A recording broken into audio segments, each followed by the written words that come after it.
Hello, parents and our dear students. So, today we are going to talk about STEM activities. STEM activities होती क्या हैं? ये ऐसी activities होती हैं जो कि help करती हैं हमें क्रिटिकल थिंकिंग डेवलप करने में, प्रॉब्लम सॉल्विंग की स्किल्स हमारे अंदर लेकर आती है। हम लोग चीज़ों को बड़ी क्रिएटिव वे के अंदर देखते हैं कि हम अपनी प्रॉब्लम को कैसे सॉल्व कर पाएंगे। और स्टेम का मतलब क्या होता है? हर अल्फ़ाबेट एक सब्जेक्ट को या एक स्किल को रेफर कर रहा है। जो एस है that stands for science, T stands for technology, E stands for engineering and M stands for maths. तो आमतौर पे इन तमाम सब्जेक्ट्स से जो स्किल्स डिराइव की जाती हैं, ली जाती हैं, उनको मिला के आमतौर पे एक से दो स्किल्स मिला के हम लोग स्टेम एक्टिविटीज़ डिज़ाइन करते हैं। अब यहाँ पे हम लोगों ने जो एक्टिविटी करनी है आज, that is with respect to the parachute. हमने एक पैराशूट बनाना है, लेकिन उससे पहले हमारे लिए बड़ा ज़रूरी है, it's really really important for us to understand how a parachute works. Parachute आपको पता है ना क्या होता है? अक्सर आप लोगों ने देखा होगा मूवीज़ के अंदर, ड्रामास के अंदर, या फिर कोई डॉक्यूमेंट्री है आप उसको देख रहे हो, या फिर अब तो ऐसा वर्ल्ड है जहाँ पे फन एक्टिविटीज़ करवाई जाती हैं, उनके अंदर भी पैराशूट्स यूज़ किए जाते हैं। पैराशूट काम कैसे करता है? हम लोग जब हाई ऑल्टीट्यूड पे होते हैं, यानी हाइट पे होते हैं, ऊंचाई पे होते हैं, तो क्या होता है कि अगर हम किसी जगह से जंप करते हैं, किसी एयरप्लेन से जंप करते हैं, क्या होता है? हमारे बैग्स में से एक पैराशूट निकलता है और उस पैराशूट की वजह से हम लोग बहुत आहिस्ता आहिस्ता ग्राउंड पे आते हैं और हमारी बॉडी को कोई भी डैमेज नहीं होता।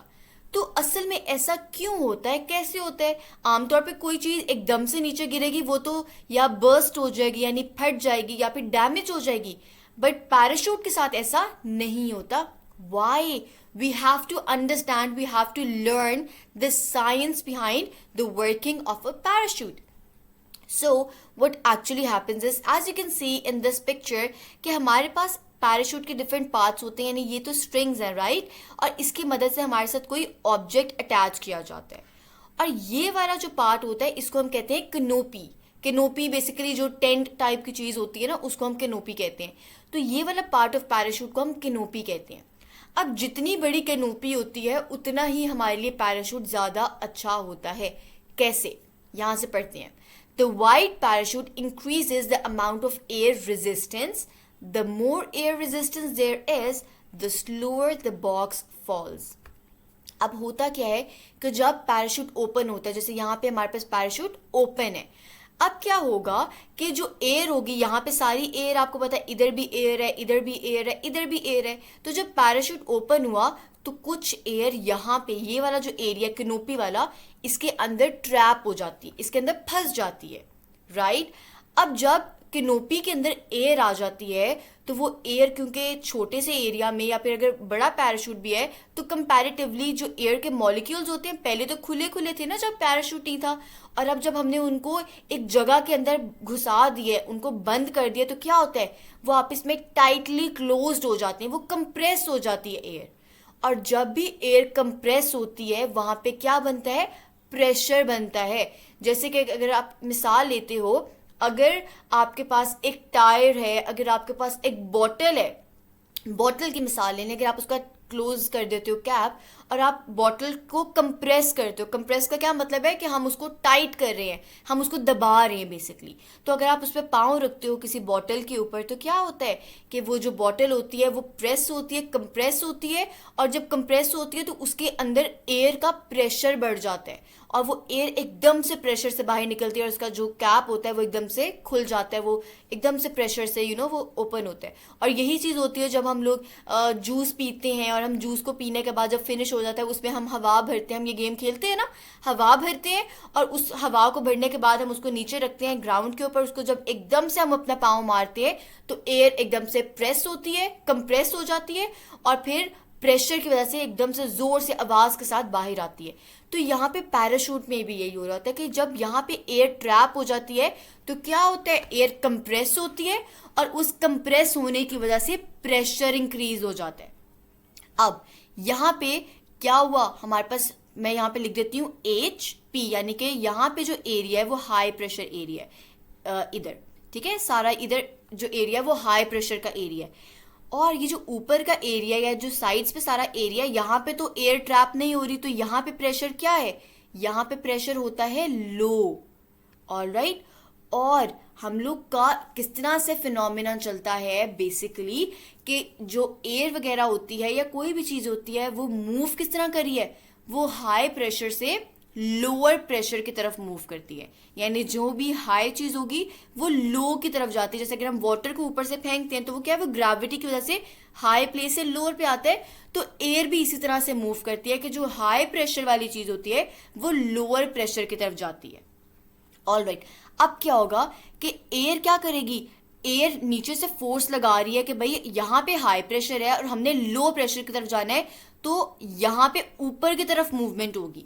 राइट, कहाँ पे मूवमेंट होगी, मैं इसको इरेज करके हम दोबारा से देखते हैं कि हमारे इस वाले एरिया में प्रेशर क्या है, हाई प्रेशर है, तो यहाँ पे ऊपर की तरफ मूवमेंट की जाएगी। लेकिन आपको पता है कि हमारे पास एक कॉन्सेप्ट ग्रेविटी का भी होता है। Now what is gravity?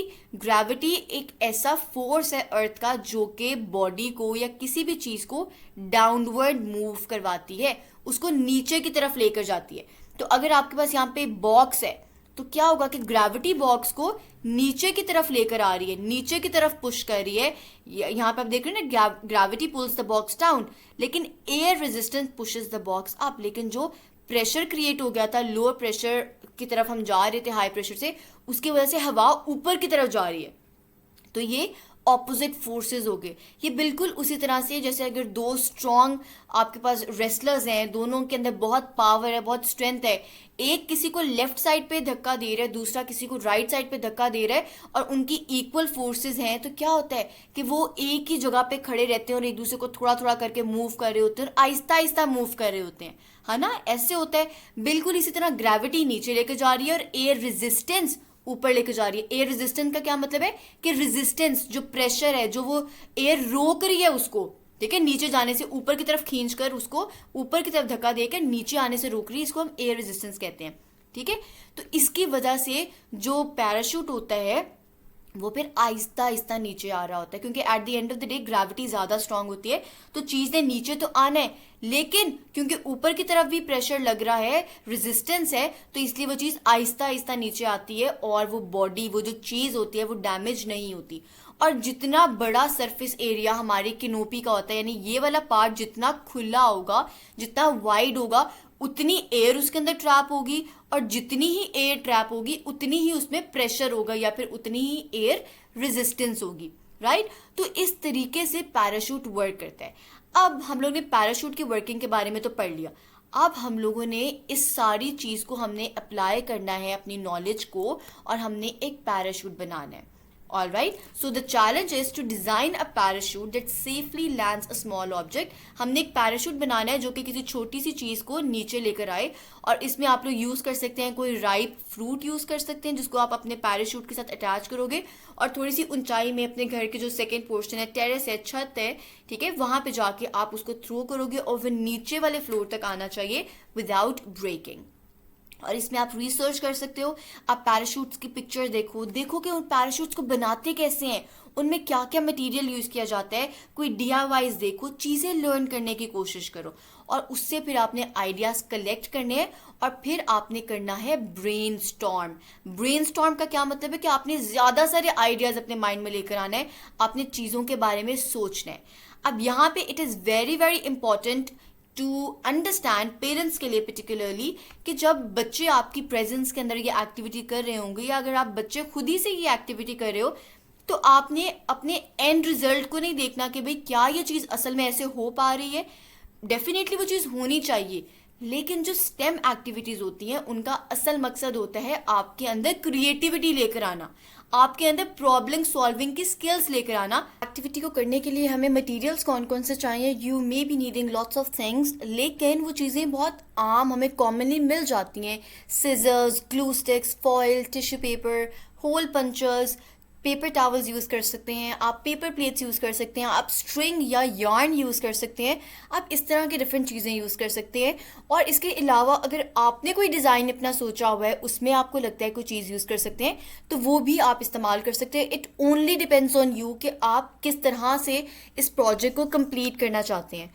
और टेस्टिंग के लिए आपको क्या ऑब्जेक्ट चाहिए होगा, आप कोई भी फ्रूट ले सकते हैं सॉफ्ट सा, आप टोमेटो ले सकते हैं आप, और कोई भी कोई बेरी ले सकते हैं, जो कि जब फॉल करे तो आप पता लगा सको कि हाँ ये डैमेज हुआ है या नहीं हुआ। अगर आप कोई हार्ड लेंगे फ्रूट, तो उससे क्या होगा कि आप प्रॉपर्ली बता नहीं सकते कि वो डैमेज हुआ है या नहीं हुआ, लेकिन सॉफ्ट फ्रूट जो होगा वो आराम से आपको बता देगा। अब हमने इस एक्टिविटी को करना क्या है, जब भी हमने कोई प्रोसेस करना होता है तो उसमें सबसे पहली चीज़ होती है to plan. You have to think about the material that is available to you. आपके पास क्या सामान है, how can you use the material to create a parachute. आप उस मटेरियल को कैसे यूज़ कर सकते हैं पैराशूट बनाने के लिए, और आप कैसे इंश्योर करोगे कि ये पैराशूट जो है ये स्लोली और सेफली करे।